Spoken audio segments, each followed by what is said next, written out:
రాత్రి నాకు కల వచ్చింది. చుట్టూ తెగిపడిన తలలు, ముండాలు, దూరంగా మృత్యు తెలియని కాలాన్ని చేయించిన కృష్ణుల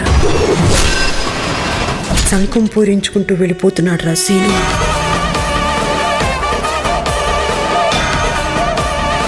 ఈ ఊరిని కాపాడడానికి వారాహి అమ్మవారు, ఆ అమ్మ గుడిని కాపాడడానికి నానమ్మ ఉండగా మాకేమవుతుంది?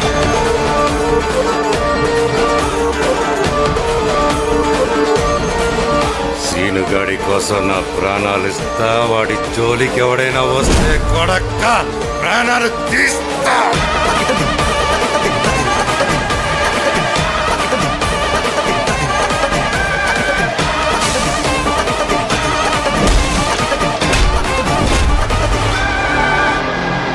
ఆ రామ లక్ష్మణులని సముద్రం దాటించడానికి ఆంజనేయుడు ఉంటే, ఈ రామ లక్ష్మణులకి ఏ కష్టం రాకుండా చూసుకోవడానికి ఈ సీనుగాడున్నాడు.